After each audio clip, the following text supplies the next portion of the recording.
In this episode, our guest is someone who lives at the intersection of art, advocacy, and an invisible illness. Sally Pirie is an award-winning comic artist, painter, toy maker, and illustrator, as well as a professor of child and family studies at the University of Massachusetts Amherst, where she also directs the comics-based research lab. But behind the scenes of this accomplished and colorful life is a complex medical journey. Sally lives with a rare genetic condition marked by unpredictable and sometimes dangerous swelling episodes. After years of misdiagnosis and confusion, her story was featured in the New York Times in 2020, shining a light on the challenges many patients face with underrecognized rare diseases. In this conversation, Sally opens up about what it's like to live with hereditary angioedema 3, the emotional weight of delayed diagnosis, and how she uses comics and storytelling as powerful tools for reflection, advocacy, and healing. Welcome to It Happened to Me today. Thank you for having me. Thank you for being here.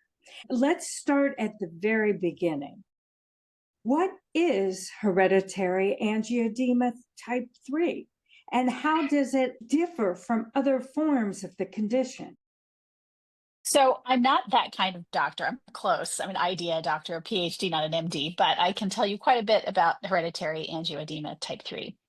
So there's a lot of very complicated science behind it, but basically, when you have hereditary angioedema, parts of your body can swell up with fluid, and the fluid comes out of your bloodstream. It comes out of your tissues, and that fluid, it can cause your face, your abdomen, your hands and feet, your breathing, your neck to swell up. It's just grossly, just massive. My mother used to get swells in her lips and they would be huge. And the reason that this happens is because for most people with hereditary angioedema, there's something called C1, which is a protein in your body that stops that kind of swelling. And for people with hereditary angioedema, something is wrong with that, with C1.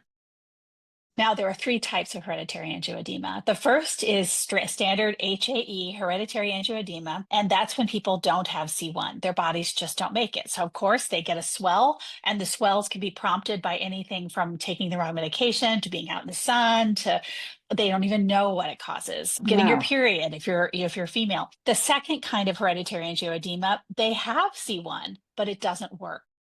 So those people will test, when they do the blood tests, they'll find that C1 is present, but it's just not working. And again, those people, the triggers can be anything. It's really, really erratic.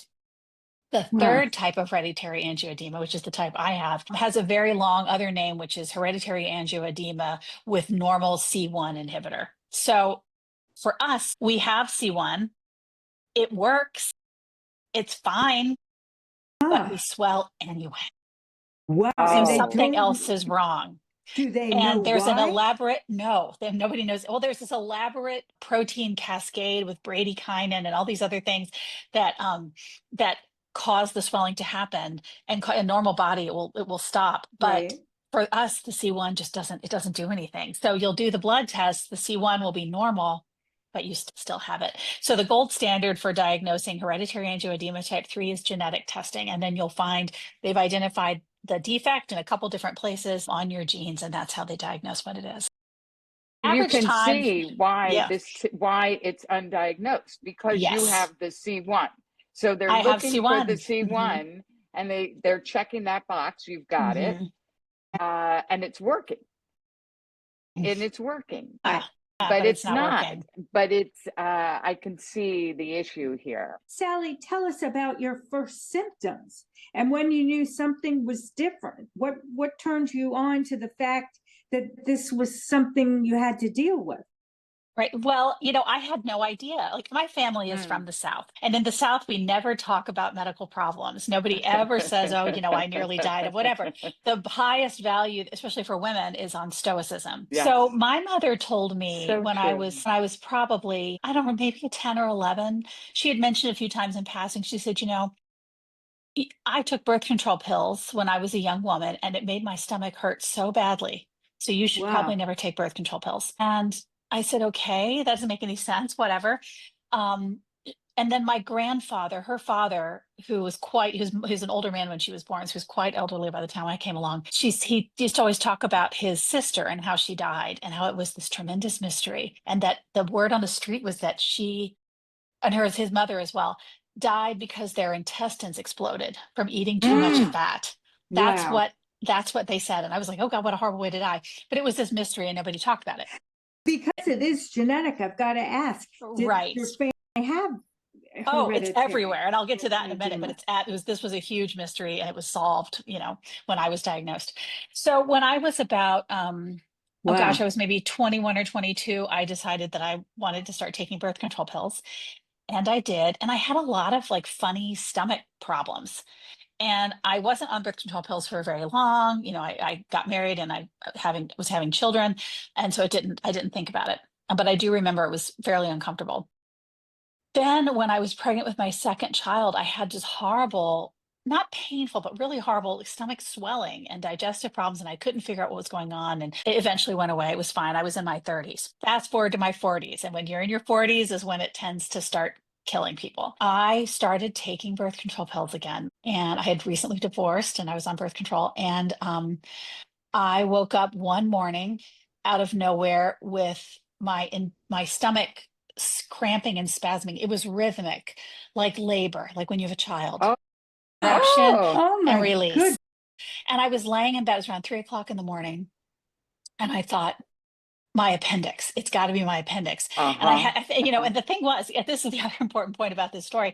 It was my birthday. It was my 44th birthday. So I woke up the oh, morning, of my birthday, I had all these birthday plans. I was like, oh God, I've got to go to the emergency room. emergency But room. I wasn't running a Oh, fever. There was no other symptoms. It didn't do none of the things checked, but it was so painful. And I remember my children had prepared birthday presents and things for me. So I just sort of took a deep breath and got it together. And my whole body was shaking in pain, but I got through it, not knowing anything was wrong. Oh, I went oh, to my doctor. I said, something's going on. I drove to the doctor because, what was I doing? And the whole sure. time, I did not know the clock was ticking this whole time. So I drove to the doctor and they said, maybe it is your appendix. And they had me run through all the checks. They said, we don't know what this is, but you need to go to the ER. Something is so Mm-hmm. wrong. And I drove to the ER. Now, mind you, gosh. by the time I'm close to the ER, I'm starting to sweat because you go into shock. That's what kills you. So I'm starting to sweat. My stomach is sticking out so far I can't pull my shirt down over it. The pain is Oh like my nothing I've ever goodness. known before. I get to the ER, I get to the front door, and I pass out. I'm just drenched with such water on the floor, water everywhere. I pass out. They drag me back there. They bring me back. They give me oxygen and fluids because I'm so dehydrated. And they think that I have impacted bowel or some sort of bowel problem. So they put me into a kind of CAT scan, MRI, I think CAT scan, CT, and my intestines are just huge and they can't figure out, they think it's dead bowel. They don't know. They rush me into emergency surgery. The surgeon I have is just lovely and so professional. And everybody's laughing because it's my birthday and here I am. Oh And they my. take out almost 3 liters of fluid from my Oh my. abdomen. That's how swollen. And they go through my intestines have been thoroughly checked. They found nothing at all. They put everything back in. I wake up, I'm in the hospital for a week on antibiotics because maybe it was an infection. They run me through Right. everything. I'm so tired and so shocky. And they still don't know why I passed out or where all the sweating came from. No one can figure it out. I talked to the surgeon, I talked to the doctor. They send me home. Wow. Okay. 1 month Oh, later, I make appointments to have a colonoscopy. They think maybe it's Crohn's disease. They don't know. I go see Vic Budraja, who is the person who spoke in the New York Times article, who's a wonderful gastroenterologist here in Western Mass. And he said, well, maybe it's this, maybe it's that. And he said, or it could be something really weird. I'm like, yeah, watch it be like hereditary angioedema. Because I have a fair Oh, amount of medical knowledge. I'm an anthropologist. And he's like, oh yeah, that's nobody gets that. So what because made I you think read that? everything, right? I read Really? medical material all the time and I tend to remember what I I read. see. And that I just threw that out there. So about a month and a half later, it happens again. I wake up Oh in the no. morning, I feel the squeeze, and Oh it's my like, gosh. I can't describe to you how extreme the pain is. The squeezing in your stomach, and you can't breathe, you can't focus, you just have, there's no position you can comfortable, and you just have to breathe through it like labor. Only this time I know what's happening and I know what's coming. So I don't waste any time. An ambulance. You didn't Yeah. drive I again, did did you? not. I drove to the You hospital. drove? Yes, I drove. Oh I my got God. there, I'm sweating, and I go up to the front and I said, I've been here before. Something is so wrong with me. Please call Dr. Budraja. They get me to the back. I start to lose vision. I start to lose hearing, when you're starting to Right. go. And I completely go into hypovolemic shock at this point. Because when you lose all that fluid, you can't, your heart can't beat anymore. It can't keep up. So they Yes. finally get me back around. I'm at this point hysterical and crying. And like a lot of, Yes. young women or even any woman, when I'm sad, I want my mother. So Yeah. I called my mother who lives in Yes. Virginia, and I was crying in the phone. I said, Mom, it happened again. And she goes, are you on birth control? And I said, yeah. And she said, didn't I tell you to never take birth control? I said, you Mm. said it hurt your stomach. You didn't say that you went into shock and died. And then she said, give your doctor the phone. So my Oh, mother talked to Vic Budraja, and he said, after a few minutes, he said, I know what this is. Wow. And a few days later, the internist came into my hospital room and said, we know what this is. It's hereditary angioedema. We're going to send your stuff to the Mayo Clinic to have genetic testing done, but we know that's what this is. How did he oh know my. this? He had just read an article in PubMed about it, and the estrogen is the connection. Because remember how type 1 and Yes. type 2, Right. they Yes. don't really, I mean, the triggers could be eating the wrong meat. I mean, we don't know. It could be the sun. But with type 3, it tends to be estrogenic. Well, there's a couple Oh, other so things this like is the birth NSAIDs, control. and like the caliphate medicines and things like that. But it's very, very minor, but it's estrogenic. And I later found out that my mother, it hadn't just hurt her stomach. She had to be carried unconscious by her father to the emergency room after her first Oh. week on birth control pills. She was getting ready for her wedding, and she wanted to not get pregnant on her honeymoon. So she was taking Oh birth. my God. So, I mean, it was just, it was unbelievable. It's amazing she didn't die, because this kills Wow. people. It's a Anything that grisly your death. mother said that really alerted the doctor to The that? birth control pills. The The birth birth control Really, control. pills. he That's got what it she from said. that. Yeah. And the fact that within our family, it's predominantly the abdominal swelling, because you get hand swelling and foot swelling, which is no fun. But the abdominal swelling and the laryngeal swelling, the facial swelling, is what can kill you. The laryngeal swelling suffocates you to death if you can't get, and they can't do an My airway. There's nothing goodness. they can do. But the abdominal swelling, it's the shock and people just, that's what killed my great grandmother and 3 of her children. Wow. Great story. Now, So speaking of a that's it. story, your story was in the New York Times. It was. And it describes your journey, which, of course, as you've just described it, is, I mean, really amazing. Yeah. I just Yeah. wonder what it was like to have your life opened up to the public in this way. How did you feel Oh, about that? it doesn't really bother me. I'm an artist and an academic, and I'm very public with my life. So it really doesn't bother me. And also, I think that a lot of pain could have been saved for a lot of people in a lot of different contexts, not just mine, if women in particular had been more forthcoming with their secrets and their stories. So I'm Mhm. always a big believer in, as long as it's not hurting anyone, telling the truth and putting it out there and being public about it. And also just to remind people that a lot of this stuff, when scary things happen to you, talking about it can be really therapeutic. And also, um, it can be helpful to other people who are going through the same thing. Well, that's exactly Wow. what we do on this podcast is, Hmm. to share information, and we shouldn't hide it. The Southern way of doing things that we just don't talk about health, I think that's going away now. And by sharing, we all help each other. So it's very nice that you have done this. So Hmm. in describing what you have, I remarked that I can understand why it was undiagnosed. Can you talk a little bit about this journey of, trying to seek help and no one really could come up with an answer? Well, I look back on not even post-diagnose or like these events, the like 2 horrible hospital events. I think back to being a young woman and having, when I was the first time I was on birth control, and having horrible stomach pain, or even when I Mhm. was a child, because another way it manifests is in early childhood. You have examples of babies and toddlers and young children who have horrible stomach pain, and the parents think they're lactose intolerant or whatever it was. So Wow. anytime I complained about my stomach wasn't right, my stomach stuck out when I was a little child. It was seen as, my mother thought I was too fat. Oh When I dear. complained about my stomach hurting, I was a hypochondriac. When something wasn't right with my second pregnancy, with the heart, I mean, your entire digestive system swells shut. So you can't eat, you can't eliminate, nothing can happen when this happens. Oh, And wow. there's This is painful amazing. swells and less painful swells, and the less painful ones just swell shut. So I complained about that, and the obstetrician, nobody would take me seriously, that I couldn't Sure. function. And that was it's an autosomal dominant disease. So it's like Huntington's. If you get the gene, you get the disease. So of my 3 daughters, only one has it. It was that pregnancy. And that child, I can talk more about that child's gruesome existence as well. But so I think about that. That was the hard part, was not knowing. Once I knew what it was, I mean, yes, it sucks. I cannot do hormone replacement therapy. My mother tried it and she ended up in the hospital. I would love to have some HRT, but I can't. I'm amazed that I didn't have problems with my pregnancies. So that would really make sense why this really surfaced in the 40s, because it surfaces in the 40s for a couple reasons. The hormones start to fluctuate, and they think that it has less to do with the introduction of estrogen as much as the removal of it. Yeah. When you're on the pill, sometimes you miss one, or you take a break for the continual estrogen, and it does things. So and also when you're a little bit older, I think maybe your body isn't as robust, and you can't. I'm not. So you menopause. Yeah. You get period into in your that. life. Yes. Yeah. I do know that there are young women. I have a cousin. My mother inherited it from her father, and her father's family was just decimated by it because they died back then. We didn't have modern medicine. And then in my family, my mother has one brother who also has it. Although males sometimes have problems, sometimes they don't. He doesn't. And of his children, 2 inherited it.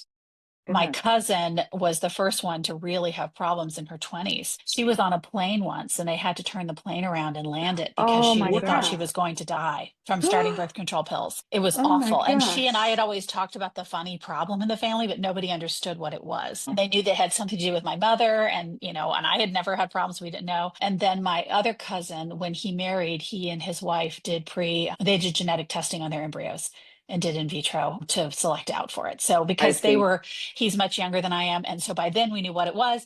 We knew that it was on the factor 12 blood clotting gene, which is where it lives in our family. And so they could go in and only have healthy embryos. Isn't that remarkable? Unless my brother tests positive for it, my brother has 4 children. He has not been tested. Unless he's tested for it, then, if he's negative, then it's done. It won't, there will be no more children with it in the family after my daughter's generation. After your daughter. Yeah. Oh, that's an amazing story. Yeah, there's so much. So much. So, and then I have wonderful, wonderful health insurance, and the Hereditary Angioedema Foundation is a fantastic organization in the United States. They help you get medication. We have emergency medication now there's a drug called icatibant. It comes in a syringe, and if I ever feel a swell coming, I can take it and it will stop it.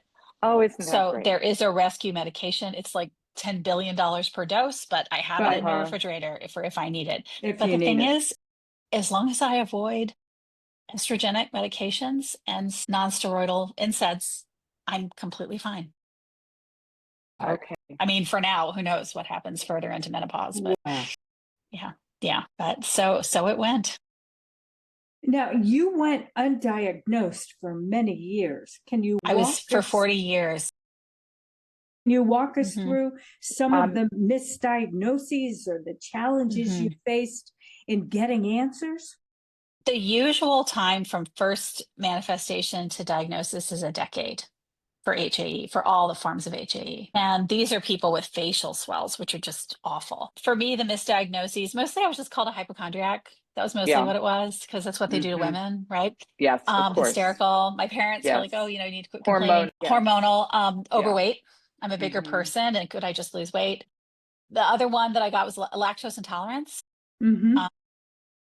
I do have celiac disease on top of this, which is no fun, but I was always told it had something to do with that. I was told it was like a menstrual related disorder when my stomach would hurt. But when I had those 2 really big, profound episodes where I went into hypovolemic shock, there was no misdiagnosis. They were just dumbfounded. That was it in blind. But the smaller things, the discomfort going along, the difficulty in pregnancies, that kind of stuff.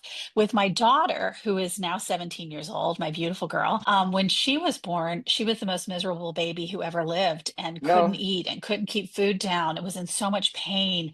And we would go places and she'd start screaming and we'd have to lay her on the floor and try to calm her down. And we thought it was a food allergy. We thought it was, we didn't know what it was. The poor little thing was 6 years old and had to have a colonoscopy and an endoscopy at Children's Hospital and all these my gosh. very treatments. And I mean, it was horrible. It was horrible. Her first 6 years of life were so medically involved trying to figure out what was wrong. And then when she came up as the one who also had the gene, it all clicked into place. So it's, and now that she's older, she has she is transgender, which means that she has to take estrogen. Oh, Right. Oh, So no. she is as far as I know, she is the only, and I have permission to say that on here. She is the only transgender woman with HAE3 known to science. And wow. so her wonderful doctor at So, Trans Health but Northampton has figured out a This is- protocol for her. does the estrogen constantly No. trigger? No. No, it doesn't. And we don't know why. So they That's have a protocol incredible. in place now for trans women who have an estrogenic disorder. And they developed it at Trans Health Northampton, which is the wonderful, wonderful affirming clinic that she attends here in Massachusetts, where they use, rather than shots or pills, they use the patches, because then if something goes Oh. wrong, you can take the patch off.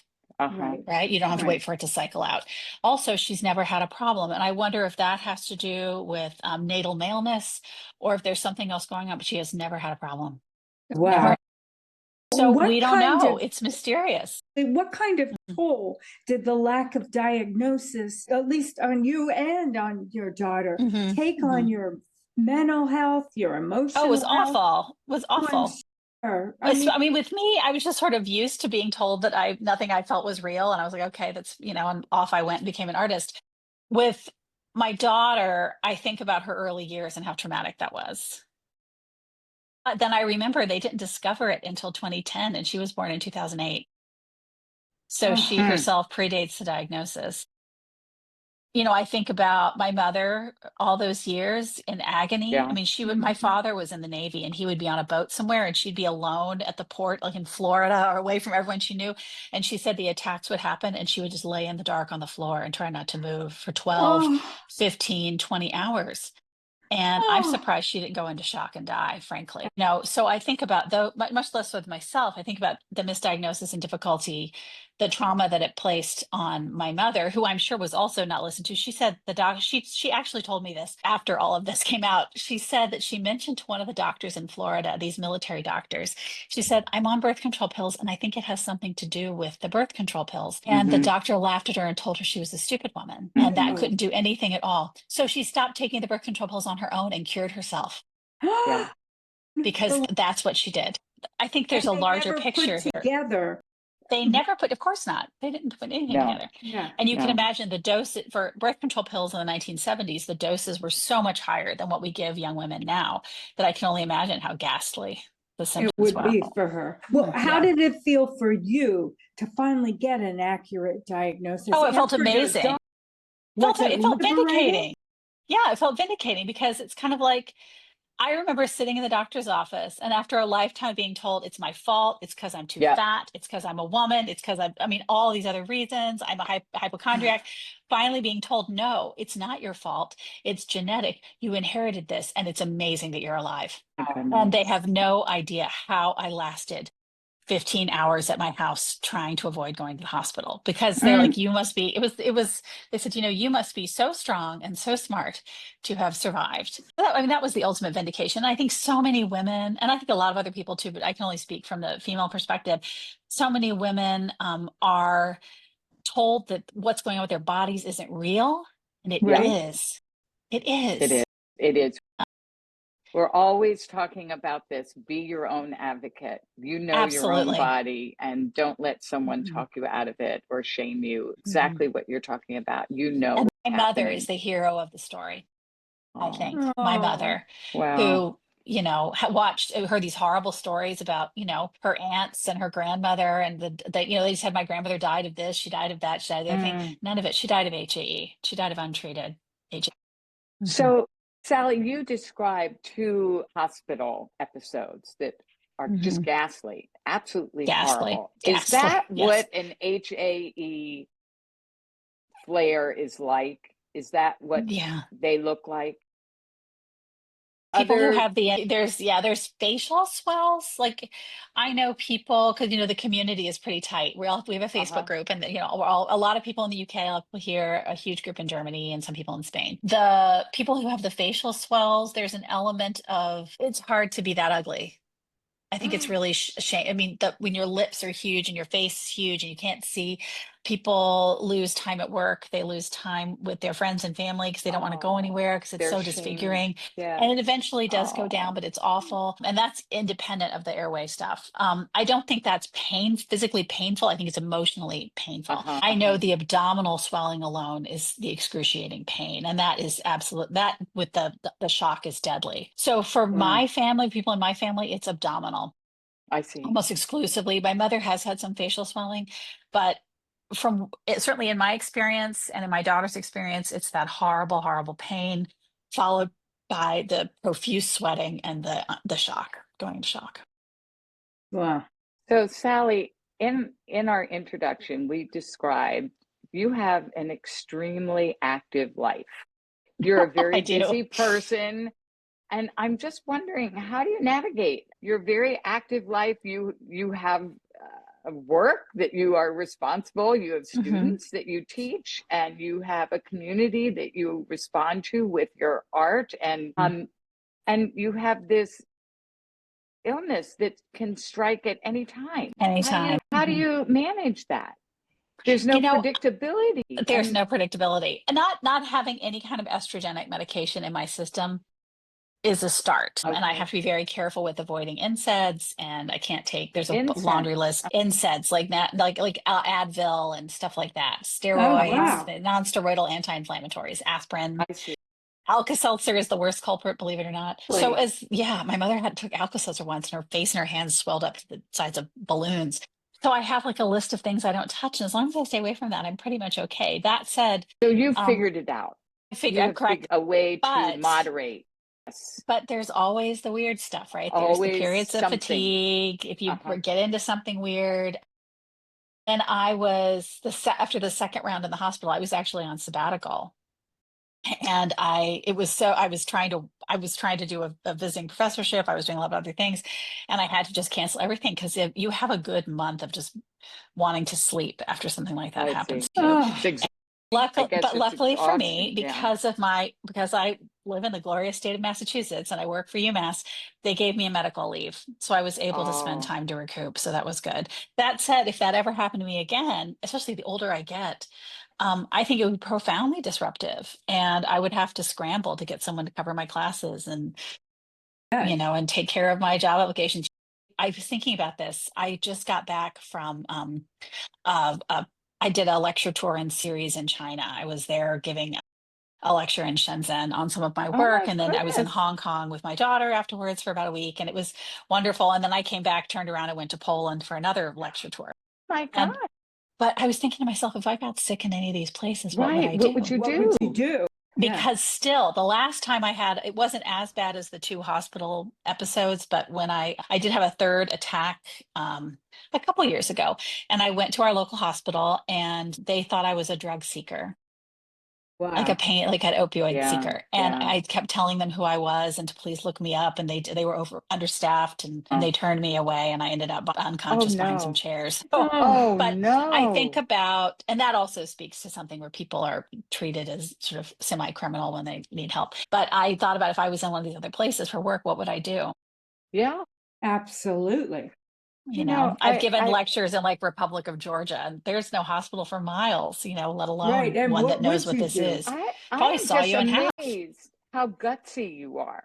I Absolutely. think that quite honestly, I would shy away from places where I don't think I could get medical aid.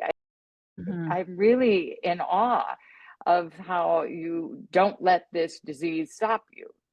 I don't. Really, It's It's true. beautiful. You don't. it's really quite remarkable. It's Yeah. amazing.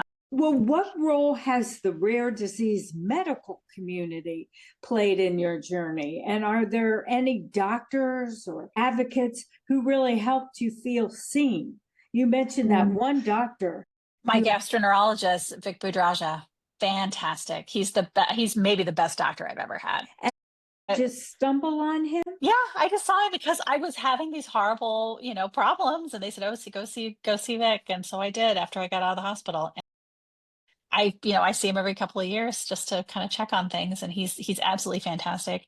The Hereditary Angioedema Association here Yeah. in the I think they're in the US and also maybe the UK, but I'm familiar with in the US. They provide materials to children with HAE to deal with some of the social stigma of facial swells and other things. And they always sent my daughter. My daughter is 17 now, but she wasn't then. They send her little care packages in the mail, and they also have an angioedema institute where if you are struggling with medication, with your condition, because there are people who have it. There's a range of experiences, right? I think I'm very lucky in that I can live pretty much a normal life. I just have a bunch of syringes in the fridge, and I avoid medication. But there are people whose lives are impacted in much greater ways, especially people with HAE1 and HAE2, where it's a little bit more unpredictable, although not as deadly. These people can go to the Angioedema Institute, and they have fellowships to help people pay for airfare and hotel. When I was trying to figure out my daughter's treatment, what were we going to do? Because she has to take estrogen, right? I mean, it's not a choice. They said, "We'll bring her to the institute and we'll figure it out." And we did not end up having to go. Also, a pandemic hit and made it impossible. But we got help where we live because we live in a state with lots and lots of medical resources. But I think about how the fundraising they do directly benefits patients who need support, emotional support, community support, children need support, parents who are worried. To see your child, as I have seen, laying on the floor screaming and you don't know what to do. Right. I mean, I was at the zoo with her once and had to carry her to the street and try to find a cab to get home in DC to see my parents. So the support that they offer is tremendous. And I don't know, I know that there's a lot of philanthropy that goes on. I don't know how they fund this, but it's absolutely wonderful, especially considering that hereditary angioedema is such a small disease. And HAE3 is a micro disease within a micro disease. So they do a fantastic job, and I can't say enough good things about it. Live such an amazingly rich artistic life with I do. I'm very lucky. Challenges. You're so amazing. Thank you. Experience with HAE3 influenced your creative work. I've done a lot of work around it, actually. Most of the work that I have that's kind of out there, like on my website or my Substack, is almost always either academic or political advocacy work. But I have actually done a lot with HAE. I've drawn like little people with giant intestines, and I actually made wrapping paper. Wow. Yes, I have. I made wrapping paper one year of little intestine people just because I wanted to explore that.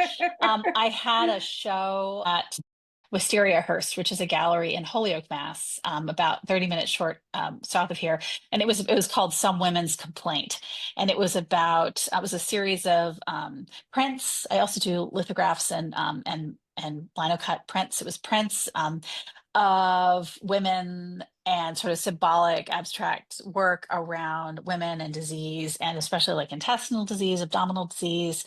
And with it, I told sort of the history of my great grandmother and my great aunts and my mother, and how their bodies were ignored and their pain was ignored. And so I've done a couple shows of those, and the prints are still out there. I've done that. I try to just make it, as in all things in my life, the personal is always political, but I always try to make the personal visible, because even though somebody else may not have like HAE3, in fact, outside of my family, I don't really know that many people who do have HAE3. There are people out there who have experiences either with rare disease or with other things. And it helps them to see your vulnerability, and it helps them to realize that, even people who have, lives that may seem enviable and may seem glossy and finished and perfect, there's a lot of difficulty, and there's also a lot of struggle and a lot of triumph in those. And so I think that vulnerability and making the experience a part of my artistic expression and something that I'm public with has been useful for me. Also, it helps us to tell the story, not just to hear it. So that's what I've tried to do with some of that. But the show was great because everybody's like, "What's HAE?" And I had these little handouts that I printed on little drawings of intestines, and I gave to people. Yeah, that's wonderful. Too, for the really rare disease, the whole community to feel as a unit, to feel unified. They don't have the same experiences, but they have the same concept of experience with difficulty and rare disease. Yeah, and the invisibility. I think early on you mentioned invisibility in Yeah. invisible diseases, that you don't have like a big mark on your face, or you don't have a cast, or, but you do have to manage something on a daily basis, and something that usually involves a great deal of physical pain, that having that, being out and open about that, helps other people I know think that you they are need a great entitled deal to of strength, space. like Yeah, you you have. do. You You do. really do. Yeah, everyone is walking a rough road, and when you make yours visible and apparent, it makes other people's journey a little bit easier. Beautiful. I think that by taking your art and showing, educating about your disease, it's a different way of describing and communicating with the public. I think that's a very creative way of using your natural talent. And I have Oh, thank to you. commend you for doing that. Was there a particular piece, or was the whole show? Was there one piece that really stood out to you, or was it the entire show that made its mark?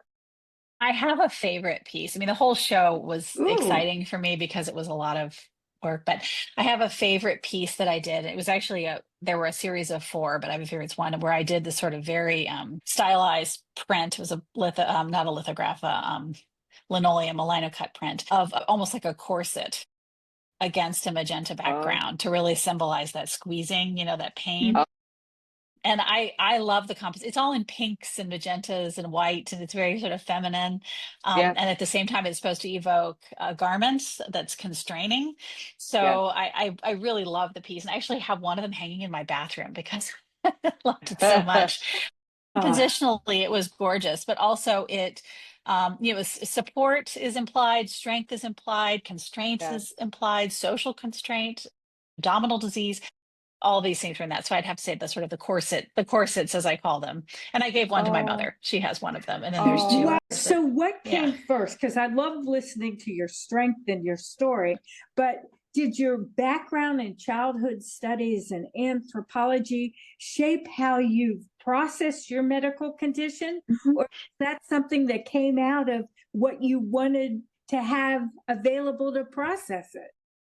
I think that all things I mean, fundamentally, as an anthropologist, we're all about telling stories and understanding how people make meaning from their own experience. Right. And as an artist, I was a newspaper cartoonist before I was anything else. And so I won the Charles Schultz in 95. So I used to do Oh, that. congratulations. Thank you. I was in college. It was pretty exciting.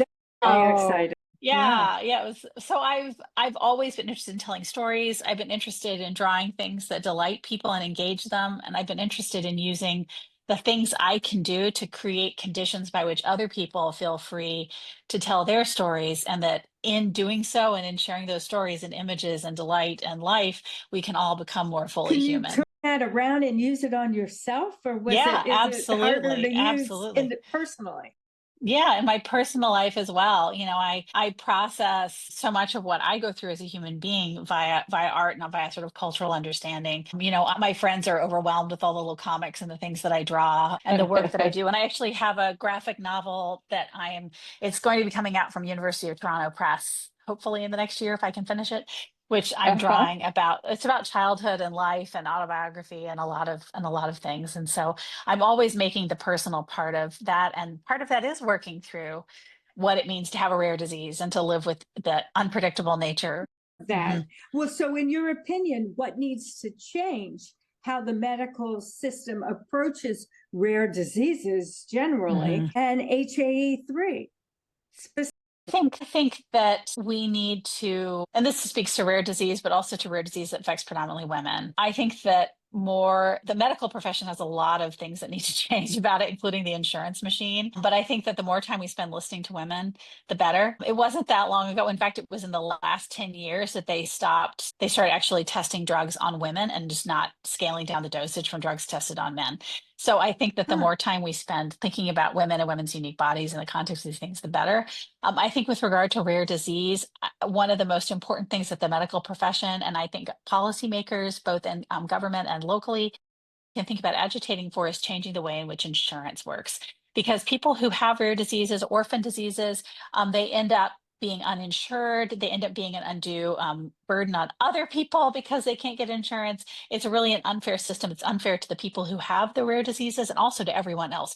So I think changing the way that insurance structures work, and I'm not an economist, but I know there's a lot of smart people. We put somebody on the moon, we can figure out the insurance question. And, I think yeah. that can be done. And then with regard to HAE in particular, I would say people just need to continue supporting groups like the HAE Foundation, who do really, really great work, and agitating for solutions to rare disease that can actually benefit everyone. You know, when you have in front of a building, you've got a ramp and you've got some stairs, right? You've got a ramp, so people in wheelchairs can go up, and then there's stairs for everybody else. Everyone can use the ramp.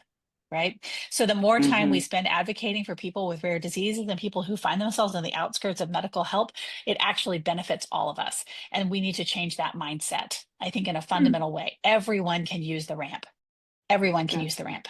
I think that's a great way of thinking about it. I was just wondering, here you run a lab and you have scientists and students in your lab. How do you talk to your students about your illness, or do you? You know, I do. I don't hide anything from them. I talk to them about everything because I want to model those things. They're very young, and I want to model for them all the parts of life. I don't think that young people always get to see all the parts. Certainly, if I had seen, it would have been different for me. And I just talked to them about being persistent and believing yourself. And that sounds like kind of an empty aphorism, but I think about the first sort of really bad attack I had. If I had not, I didn't want to make a fuss for anybody. I wanted to just stay home and wait for it to go away. I thought I could walk it off. Like, I didn't want to make a fuss, and I should have gone directly to the hospital. I should have called an ambulance, but I didn't, because I was like, oh no, this isn't that bad. I'm a hypochondriac. It's not real. I could have died. If I didn't get there when I did. So I want people to listen to themselves and to their bodies. That's a big mission. And then also support one another. Message. Do you have someone else that you teach with that can take over the lab if you have to? I have a wonderful group of colleagues. I'm in the College of Education at UMass, and I have the most amazing, delightful colleagues, and we all step up and support each other. And also I have graduate students who are, I had a class. I actually thought I was having appendicitis. I had something else. It was a couple of years ago.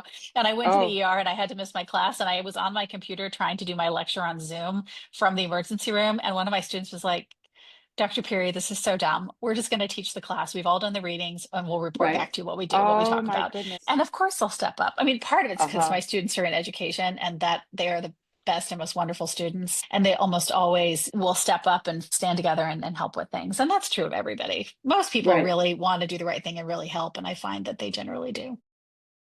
If someone in our listening audience is going through a diagnosis right now, what would you suggest they do? I would say hook up with the HAE Foundation, and you will be astounded at the support. I have somebody who's assigned to me.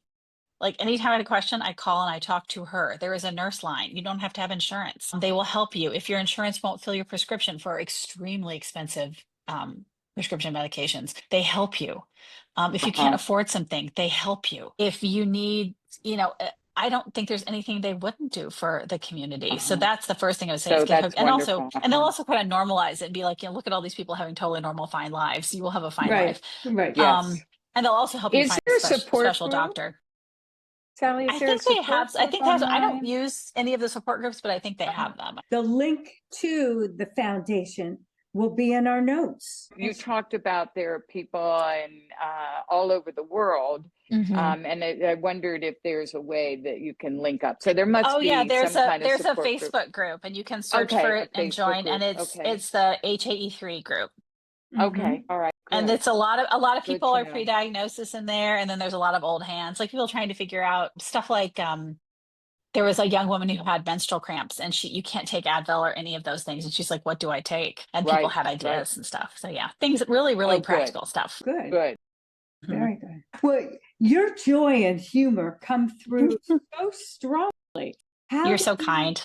Oh, you're just amazing. How do you stay connected to joy when you're living with something so heavy? Well, it helps that my daughter's okay. She's okay, and she's doing so beautifully. She's just blossoming, and she's such an impressive young woman, and so centered, and so just so lovely. I mean, all my daughter, I have 3 daughters, all of them are, but this one, the one who has HAE is just, she's just a light in my life. And knowing that she's going to be okay and that we've solved the Mhm. medical questions for her, that makes me happy.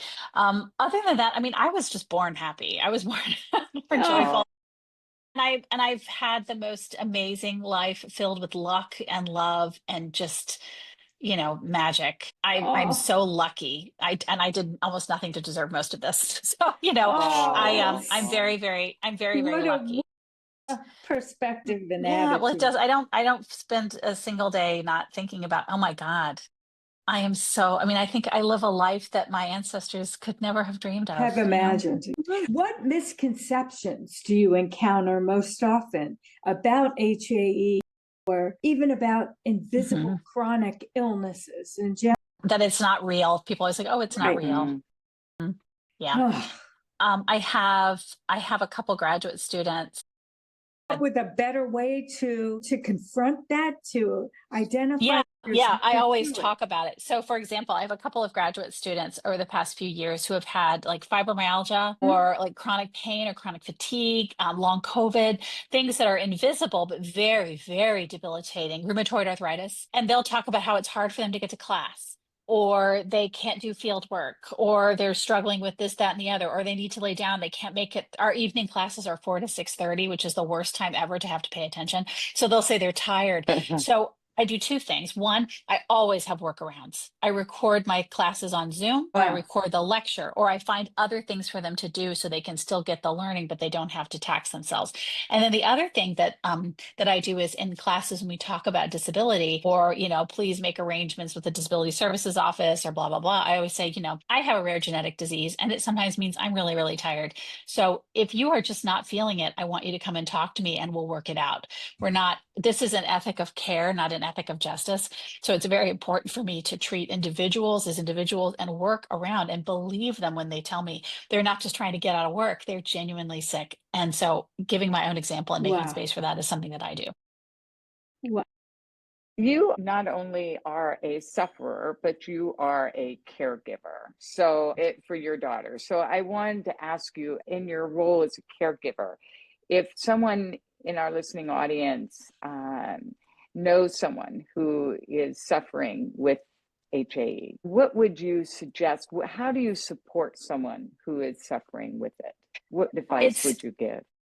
I would tell them, it's what I always say, contact the HAE Foundation because they also Uh-huh. support caregivers. And I would Oh, also just uh-huh. tell them, I'm so sorry, because to watch your child suffer or someone you love suffer through So this is terrible. awful, especially when the Yes. child Yes. is small. I would say, if they live in an area where they can access something, a big urban center, I would find a children's hospital if it's a child, because they have people there who can help. And I would, again, talk to HAE Foundation because they're going to connect you with doctors who can make a difference. And then, of course, anytime you've got anyone who's in a caregiver position for a person, whether it's a child, a partner, a parent, a friend who has a chronic and invisible and maybe tricky and unpredictable illness, make sure that you take time for yourself and put on your own oxygen mask, because it can be entirely too easy to be completely subsumed by that person's suffering and not take some time to breathe so you can be a better caregiver and supportive friend later on. People who have children with Oh, a lot of different significant diseases, some mhm. states, I know Massachusetts does this, I don't know where other people are, respite care is available. Hospitals often have specialized care for children who are inpatient so that the parent can take a break. There's a lot of different services out there, and all you need to do is ask. Which again speaks to that Wow. same thing of advocating for yourself, asking for the help you need. Is somebody there who can help me? I can't afford medications that's $3,000 a dose. That's how much icatibant costs.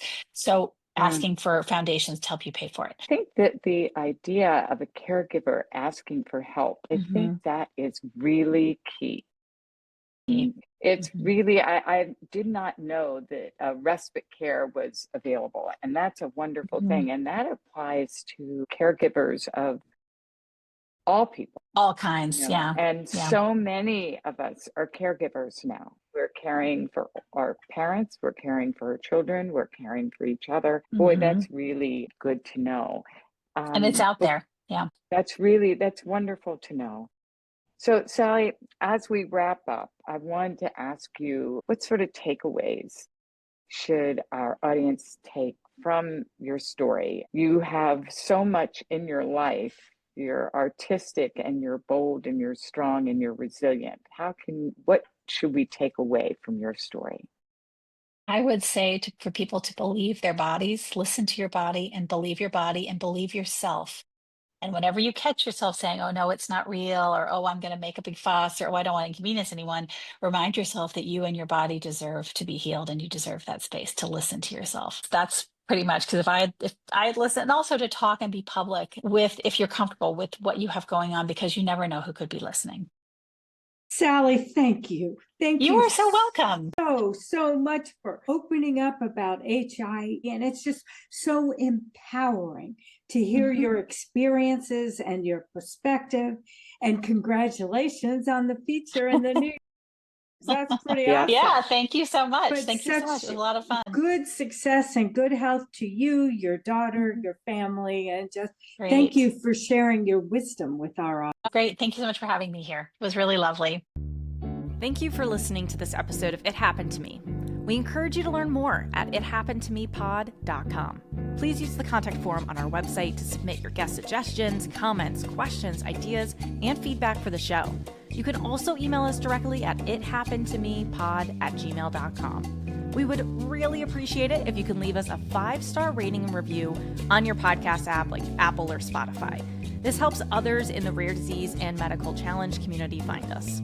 It Happened to Me is created and hosted by Kathy Gillenhorn and Beth Glassman. I'm Keir Deneen from DNA Today, and I serve as our executive producer and marketing lead. Amanda Andrioli is our associate producer. Ashlyn Anokian is our graphic designer. And remember, it happened to me. I'm not alone, and neither are you.